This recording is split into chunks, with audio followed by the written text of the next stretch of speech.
हमारा ये जो शरीर है ये कभी भी कुछ भी खा लेने के लिए नहीं है।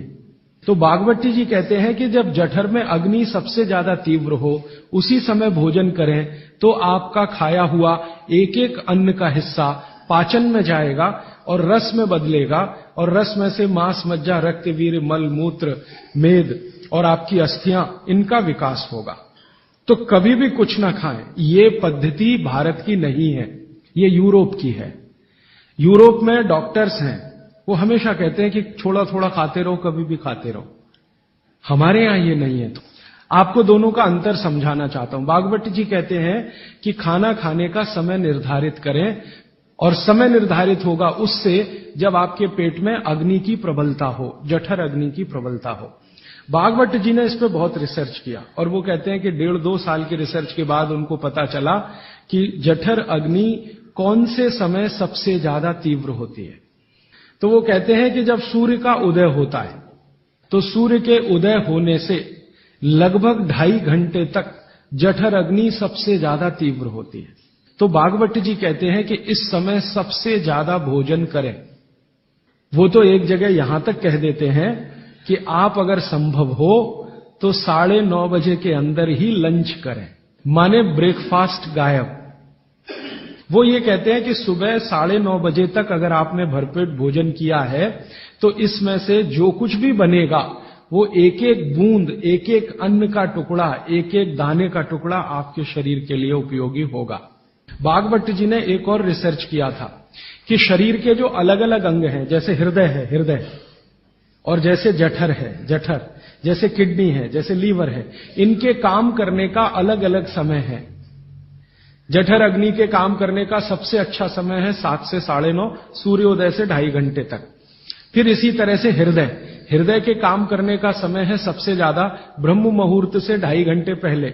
ब्रह्म मुहूर्त आप समझते हैं 4, 4:30, तो 2, 2:15 बजे, 1:30 बजे से लेकर 4 बजे के बीच में हार्ट सबसे ज्यादा सक्रिय होता है और सबसे ज्यादा हार्ट अटैक उसी समय में आते हैं। किसी भी डॉक्टर से पूछ के देख लीजिए।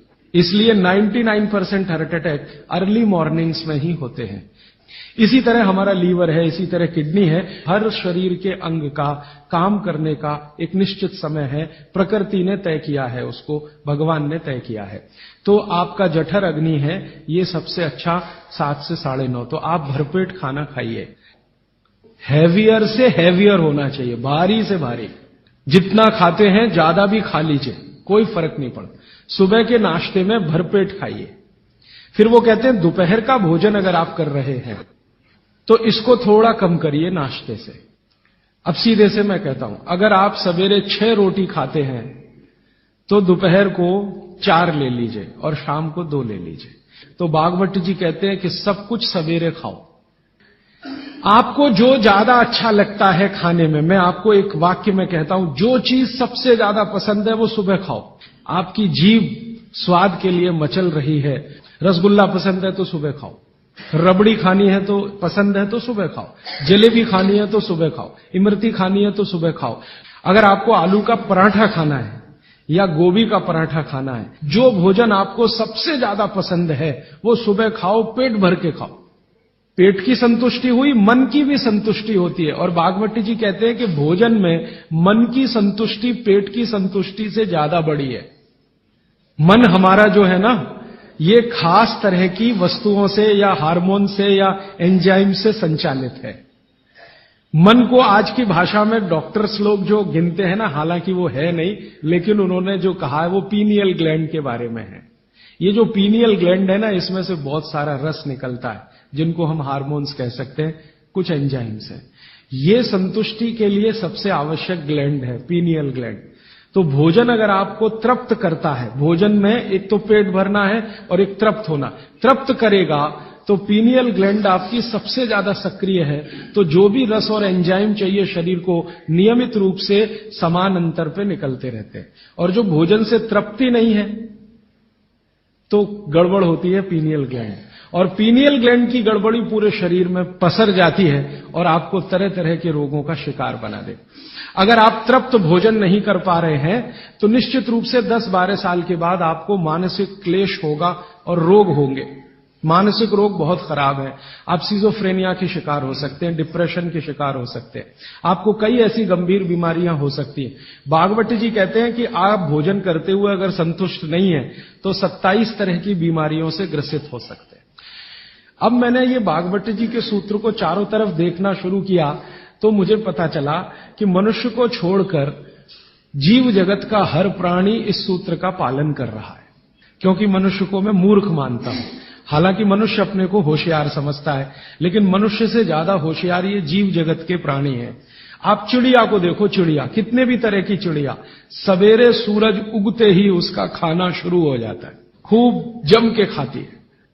तो ये सारे जानवर, सारे जीव जंतु, आप सांप को देखो, बिच्छू को देखो, कीड़ी को देखो, चींटी को देखो, चींटे को देखो, सब जानवर, सब जीव जंतु जो हमारी आंखों से दिखते हैं, जो नहीं भी दिखते हैं, ये सबका भोजन करने का समय सवेरे सूर्योदय का ही है। सूर्योदय के साथ ही ये सब भोजन करते हैं, इसलिए ये हमसे ज्यादा स्वस्थ रहते हैं। और पेट भर गया, उसके 4 घंटे के बाद ही पानी पीती है, दोपहर को ही पानी पीती। मैंने आपको कई बार ये कहा है, आप उसको हंस देते हैं, किसी भी चिड़िया को डायबिटीज नहीं होता, किसी भी बंदर को हार्ट अटैक नहीं आता। बंदर तो आपके नजदीक है ना शरीर रचना में, बस बंदर और आप में एक ही अंतर है कि उसको पूंछ है, आपको नहीं है, बाकी सब कुछ एक ही है। आपका हृदय बंदर का हृदय, आपका लीवर बंदर का लीवर, आपकी किडनी बंदर की किडनी, सब कुछ समान है। मां का गर्भाशय, बंदरिया का गर्भाशय, सब समान है। मेरे एक बहुत अच्छे मित्र हैं डॉक्टर रविंद्रनाथ शानबाग, कर्नाटक में एक उडुपी नाम की जगह है, वहां रहते हैं। बहुत बड़े प्रोफेसर हैं, मेडिकल कॉलेज में काम करते हैं। उन्होंने एक बड़ा गहरा रिसर्च किया। उन्होंने कहा कि मैंने जिंदगी भर, माने 15-16 साल उन्होंने एक रिसर्च किया कि बंदर को बीमार बनाओ, क्योंकि उन्होंने बहुत सारे वैज्ञानिकों से यह सुन रखा है कि बंदर बीमार नहीं होता, और बीमार होगा तो मरेगा ही, जीवित नहीं रहेगा। वो कहते हैं कि मैं 15 साल असफल रहा, बंदर को कुछ नहीं हो सकता। वो कहते हैं कि मैंने बहुत कोशिश किया कि उसके ब्लड का कोलेस्ट्रॉल बढ़ा दूं, बढ़ता ही नहीं। तब उन्होंने एक दिन रहस्य की बात बताई, वो आपको भी मैं बता देता हूं कि बंदर का जो ब्लड है ना, उसका RH फैक्टर दुनिया में सबसे आदर्श है। और आपका RH फैक्टर जब नापता है ना कोई डॉक्टर, तो बंदर से ही कंपेयर करता है, वो बताता नहीं आपको, ये अलग बात है। तो वो प्रोफेसर साहब कहते हैं, यार ये सब एक ही चक्कर है कि बंदर सवेरे ही सवेरे भरपेट खाता है, जो आदमी नहीं खा पाता। तो वो प्रोफेसर रविंद्रनाथ शानबाग ने कुछ अपने मरीजों को कहा कि देखो भैया, बंदर की तरह से खाओ, माने सुबह सुबह भरपेट खाओ। कि जब से उन्होंने सुबह भरपेट खाना शुरू किया, किसी की डायबिटीज माने शुगर कम हो गई, किसी का कोलेस्ट्रॉल कम हो गया, किसी के घुटने का दर्द कम हो गया, किसी के कमर का दर्द कम हो गया, किसी का कुछ, गैस बनना बंद हो गई, पेट में जलन होना बंद हो गई, नींद अच्छी आने लगी, वगैरह वगैरह। तो समय मैंने आपको बता दिया, सूरज उगा और 2.5 घंटे तक, माने 9:30 बजे तक, ज्यादा से ज्यादा 10 बजे तक आपका भोजन हो जाना चाहिए। और ये भोजन तभी होगा जब आप नाश्ता बंद करेंगे। ये नाश्ता हिंदुस्तानी चीज नहीं है, ये अंग्रेजों की है। और आप जानते हैं ना हमारे यहां चक्कर क्या चल गया, नाश्ता थोड़ा कम करेंगे, लंच थोड़ा ज्यादा करेंगे, डिनर उससे भी ज्यादा करेंगे। सवा सत्यानाश, एकदम उल्टा। भागवत जी कहते हैं कि नाश्ता सबसे ज्यादा करो, लंच उससे कुछ कम करो, डिनर सबसे कम करो। ये अंग्रेज और अमरीकियों के लिए नाश्ता कम है। कारण पता है? वो लोग नाश्ता हल्का ही करें तो उनके लिए अच्छा है। कारण उसका एक ही है कि अंग्रेजों के देश में सूर्य नहीं निकलता, साल में 8-8 महीने तक सूरज के दर्शन नहीं होते। और ये जो जठर अग्नि है ना, ये सूरज के साथ सीधे संबंधित है। जैसे जैसे सूर्य तीव्र होगा, अग्नि तीव्र होगी, जैसे जैसे सूर्य कम होगा, अग्नि भी कम होगी। तो वो नाश्ता हैवी नहीं कर सकते, करेंगे तो उनको तकलीफ हो जाएगी। इसलिए मैंने सबसे पहले दिन जो सूत्र बोला था, अपनी आबो हवा, अपना पर्यावरण, अपना वातावरण, अपनी तासीर, इसको ध्यान में रखकर ही चलें। तो आपके देश की जो आबो हवा और तासीर है वो ये कि हर दिन सूरज निकलता है, सुबह निश्चित रूप से निकलता है, अगले दिन भी निकलेगा, करोड़ों साल से निकल रहा है, अगले करोड़ों साल तक निकलेगा। इसलिए भारत में every morning is good morning.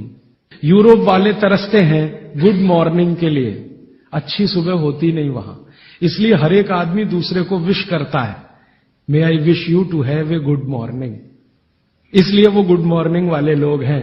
तो हम गुड मॉर्निंग में क्यों फंसे हुए हैं? तो गुड मॉर्निंग से निकलिए, नमस्ते में आइए, नमस्कार में आइए, वणक्कम में आइए। ये गुड मॉर्निंग आपके लिए काम की चीज नहीं है, और ये गुड मॉर्निंग जुड़ी हुई है आपके पेट से। ठीक है? फिर आप इसमें तर्क और कुतर्क मत करिए। जी हमको दुकान जाना है, हमको ऑफिस जाना है, हमको दुनियादारी संभालनी है। किसके लिए? इसी पेट के लिए ना। ये दुनियादारी कर किसके लिए? आप इसी पेट के लिए ना। तो पेट तो दुरुस्त होने के लिए भागवत जी कह रहे हैं कि भाई इसको संभाल लो तो दुनियादारी संभलती है। और ये गया तो दुनियादारी संभाल के करेंगे क्या? मान लीजिए पेट ठीक नहीं है, स्वास्थ्य ठीक नहीं है, आपने 10,000 करोड़ कमा लिया, क्या करेंगे? डॉक्टर को ही देंगे ना। तो डॉक्टर को देने से अच्छा किसी गौशाला वाले को दे दीजिए, पेट दुरुस्त कर लीजिए। तो पेट आपका है तो दुनिया आपकी है। माने आप बाहर निकलें घर के तो छक्कर खाना खा के निकलिए, भोजन करके ही निकलिए। जठर अग्नि सुबह सुबह बहुत तीव्र होगी, और शाम को जब सूर्यास्त होने जा रहा है तब भी तीव्र होगी, बहुत तीव्र होगी। तो कहते हैं शाम का खाना सूरज के रहते रहते खा लो। सूरज डूबा तो अग्नि भी डूबी। तो वैसे तो जैन दर्शन में कहा है रात्रि भोजन निषेध है, भागवत जी भी यही कहते हैं, तरीका अलग है बस। आप अहिंसा के लिए कहते हैं, वो स्वास्थ्य के लिए कहते हैं। वो ये कहते हैं शाम का खाना तो सूरज डूबने के बाद दुनिया में कोई नहीं खाता। गाय को खिला के देख लो, भैंस भी नहीं खाती, बकरी भी नहीं खाएगी। बकरा गधे को खिला के देख लो, खाता नहीं।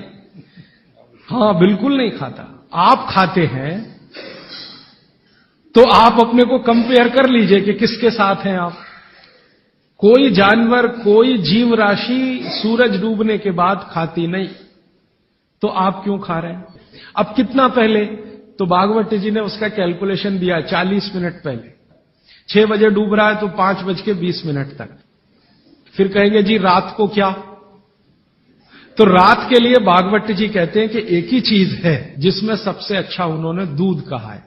हमारे पेट में जठर स्थान में कुछ ऐसे हार्मोन्स या एंजाइम्स या रस पैदा होते हैं जो दूध को पचाते हैं। फिर आप कहेंगे जी हम तो दुकान पे बैठे हैं 6 बजे, तो डब्बा मंगा लीजिए, दुकान में डब्बा आ सकता है। हाँ, डब्बा आने में कोई तकलीफ नहीं है। दुकान में आप 6 बजे बैठे हैं, डब्बा आपका आ सकता है। और मैं आपको हाथ जोड़कर कह रहा हूं, आप में से कोई भी डायबिटिक पेशेंट है, कोई भी अस्थमेटिक पेशेंट है, किसी को भी बात का गंभीर रोग है, आज से ये सूत्र चालू कर दीजिए। 3 महीने बाद आप खुद मुझे फोन करके कहेंगे राजीव भाई पहले से बहुत अच्छा हूं, शुगर लेवल कम हो रहा है, अस्थमा मेरा पहले से कम हो रहा है। ट्राइग्लिसराइड चेक कर लीजिए और इस सूत्र को शुरू कर दीजिए। 3 महीने बाद फिर चेक करा लीजिए, पहले से कम होगा। VLDL, LDL आज चेक कर लीजिए, 3 महीने बाद फिर चेक करा लीजिए, बहुत तेजी से घटेगा। HDL आज चेक करा लीजिए, 3 महीने बाद चेक करा लीजिए, बहुत तेजी से बढ़ेगा। और HDL बढ़ना ही चाहिए, LDL, VLDL कम होना चाहिए। तो ये सूत्र भागवत जी का जितना संभव हो आप ईमानदारी से पालन करिए, वो आपको स्वस्थ रहने में बहुत मदद करेगा।